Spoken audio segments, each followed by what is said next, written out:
we could have done better in that a really sophisticated approach to the case would have been to try to put it all on with video evidence. That is not usually an easy thing to do. I would say with 20/20 hindsight, it's something that could have been done. And I own that. I mean, ultimately, the buck stops here. It's not my job to throw other people under the bus. If there's a decision that is poor, and I believe that that was an incorrect decision, then we have to own it, and we have to try to do better moving forward.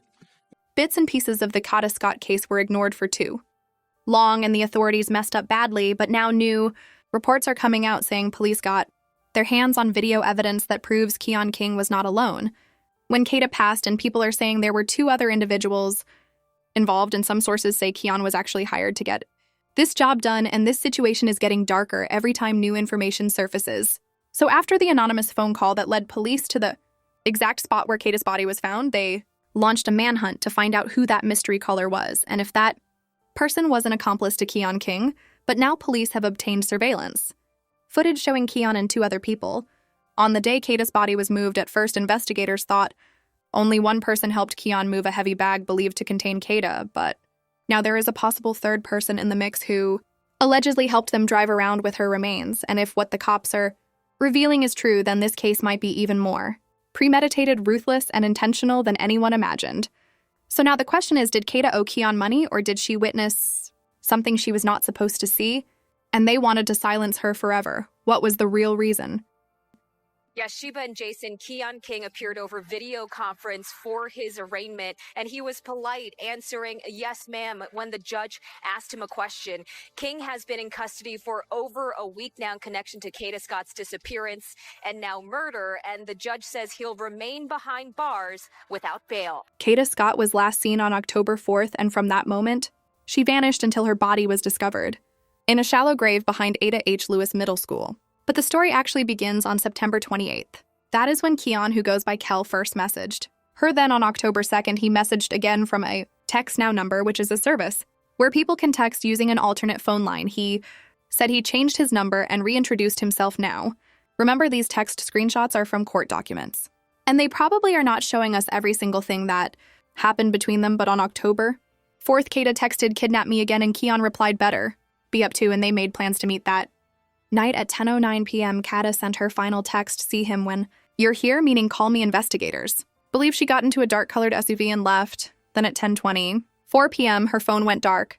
Police now say that SUV was actually a black Hyundai Accent that Keon reportedly stole from a pizza delivery driver. That car was parked at Auberry Recreation Center next to the school and was left there for more than 36 hours. Then on October 5th, surveillance video showed 2 people moving a heavy object that looked like a human body from that stolen car into the wooded area near the school, and there might have been a 3rd person because a gold Toyota Camry was seen following them on October 7th. Police found the stolen Hyundai burned in an attempt to destroy DNA, so that major piece of evidence that linked Keon and whoever helped him is now gone. We know there were at least 2 people with Keon and 2 women who lived in his house during the time he was going back and forth, but there is someone else, a person investigators have not named, and people online suspect that person might be Gabby, because Gabby made a whole TikTok video defending herself, explaining why she refused to call police and tell them what she knew about Keon and Kada, and now people wonder if she knew more than she claimed, and if she is part of this dark mystery. So one day Keon calls me, and keep in mind, I am in school, I am in Maryland, and he will usually just call me, just to check up and talk. So he calls me and he asks me if I know Kada. And I'm like, yeah, I know Kada. And he's like, oh yeah, I noticed that she lives really close to you.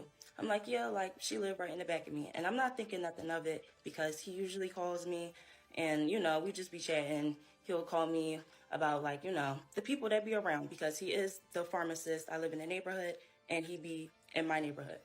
So we hang up the phone, and that was that. We were only on the phone for 29 seconds. So you can see that this is the day that he called me, and there was no reason to call the cops. He already turned himself in, and I felt like it would be kind of a waste of time to tell them that the guy that they already have in custody, called me and was asking about the girl. And me personally, I'm not a cop caller. I don't call the cops. That's just the way that I grew up. That's what I was around. They will always tell me, you don't call the cops. So I just felt like, the information that I had and the fact that, I'm just not really a cop caller, it wouldn't make sense for me to call the cops. Gabby tried to make a video to look innocent, but honestly, it only made her look more suspicious because she claimed Keon called her for 29 seconds. And that is when she told him that Kada lived close to her.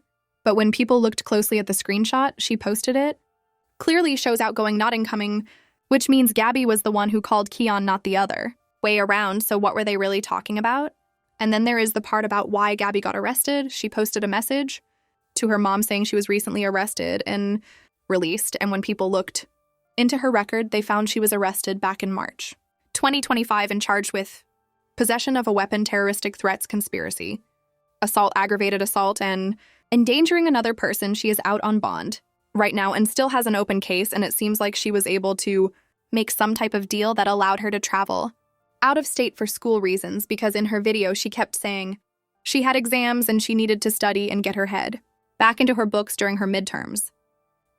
That I'm taking my midterms. So I'm really just trying to keep my head on the books, and I wasn't really trying to let this stress me out. So I kind of just let it go.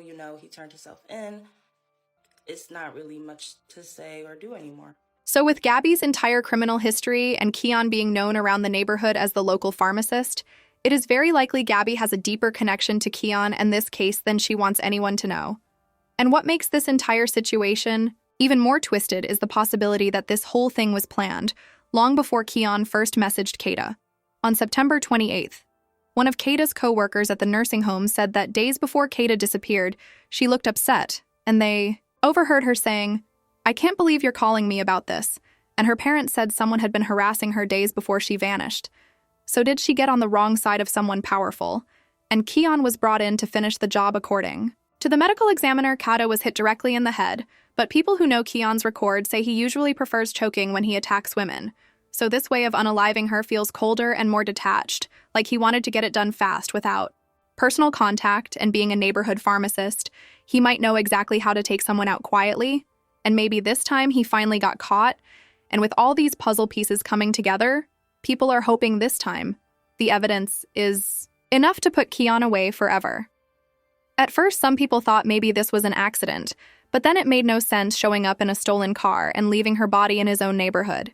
He knew her, and he was bold enough to pick her up straight from her job, knowing police could trace it back. And people online are saying Gabby needs to be charged too, because she clearly knows more than she is pretending to know. So was this entire situation premeditated or not? The case is still unfolding. And if you want daily updates on this story as new information comes out, subscribe and turn on notifications, and thank you for watching.